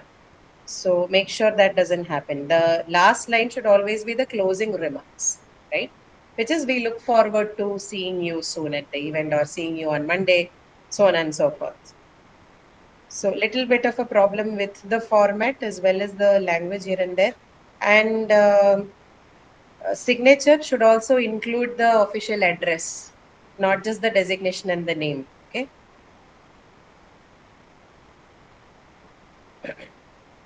Yeah, yours sincerely, and there has to be a comma after that. So salutation and comma and complimentary clause and comma. Commas, please don't miss. And XYZ, write your name, your designation, and your official address. It's important in all professional email. Signature is something that you shouldn't be missing. 20th July 2025, you don't have to write 20th. You simply write 20 July apostrophe 2025. From morning, no, simply say at 10 a.m., right? AM automatically tells you it's a morning time, so don't mention it separately. Faster, better, that is fine. Hope you join it again. See, this is an incomplete sentence. So ideally, you should be saying, I hope you can make it or you would join us for the event. Please confirm your presence at the above email. You're asking for a confirmation of the participation, but you have to make the sentence a bit more formal, right? So say, I would request you to confirm your presence for the event through an RSVP, through an RSVP to this email. Okay. And also this closing remarks is missing in this email. We look forward or, to see you or meet with you soon or on particular date, whatever. So closing remarks is also missing. The second one. There's a language and format issue here. Then next one. I hope you are doing well. Okay, this is absolutely unnecessary in formal emails. We don't have to do that kind of. See, the pleasantry exchange part in professional emails is very subtle, right? It's not an in-your-face kind of pleasantry. Oh, hi, how are you? Oh, I hope you're doing well. That we don't, right? So we come straight to the matter and then slowly build on the requirement, right? So that you need to take care of. Then comes. Where is that? That one is missing now. I'm pleased to invite you. Okay, good start. And will be held at, okay, bring us together. Breakers, okay, please kindly reply. Use one of it, right? Either say please or say kindly. Don't use both together. By RSVP, so we can finalize the arrangements and will greatly enrich the experience. Looking forward, again, wrong construction. You say, I look forward. Looking forward, hope you do this. These are all actually, they give you an impression that they are full sentences. They're actually incomplete fragments. So write them as full sentences. Okay, so I look forward or we look forward to a productive and enjoyable gathering, right? Okay, you're invited. We look forward to seeing you there and making this okay. This email is to invite you. No, this email simply say, I am writing to invite you to a fun. Okay? Take the role of an active agent. Don't say this email. Email is inert. You say, I am writing or we are writing to invite you to a fun and engaging. Join us for a team building. The grammar article is missing. Afternoon games, a fun outing on 16/7. Please check the format of the date. in formal writing, the date format is always the date, the day, then followed by the month and the year, right? So if it is 16th July, then you will say 16 July 2025. Okay, and time format always 11:00 A dot M dot, right? That should be how you write the. These details are important in professional writing. This is a great opportunity. Please, please RSVP. Please mind your punctuations. Please not capitalized so we can get a head count. You can RS again. You capitalized by replying to this email or contacting. Okay. We forward to everywhere there is a punctuation error of the capital letter. Begin the sentence with a capital letter. Make this memorable team making this a memorable team building experience. Full stop. Okay, no exclamation mark.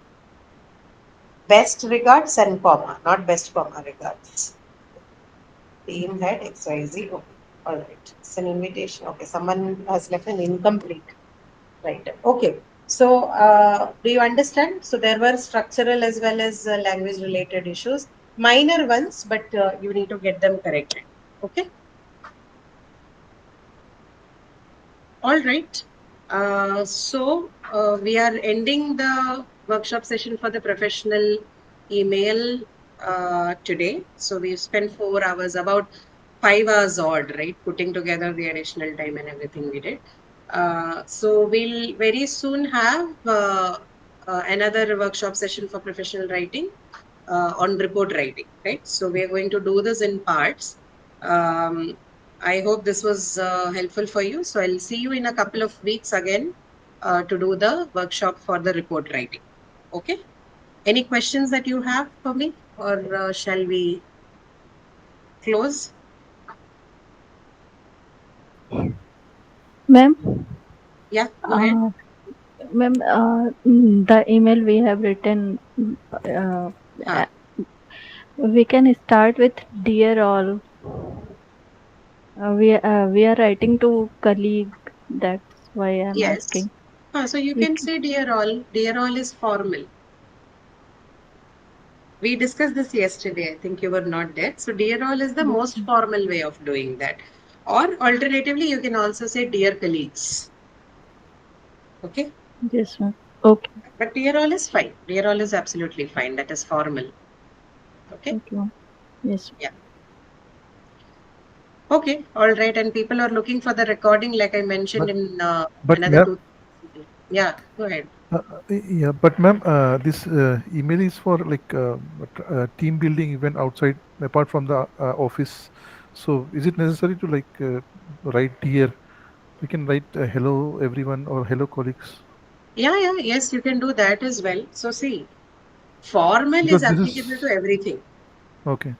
Some people would use the formal salutation and complimentary close everywhere because they want to keep it safe, right?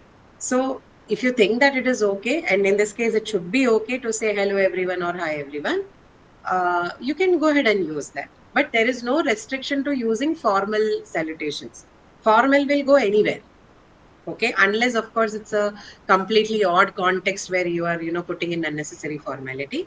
Formal is safe. You might have heard this, people saying formal is safe, right? So it's a safe way to use and address anybody. Sorry, not use, use salutation and, address people. But in this context, like you mentioned, because it is something that is happening outside the official and the formal space, can I use the more, the lesser formal variety of it, which is hi and hello everyone? Well, then fine. No problem with that as well. Okay. Ma'am, in the signature part, do we need to write like if we are writing name, then do we need to mention like name is this and department is this and post is this? As in name and then the name and then department and then it's like, is that what you're asking? Yes. No. You simply directly write your name, your designation, or whatever department you are from, and the address of the official address of the company or the university wherever you're studying or working. Okay. Okay.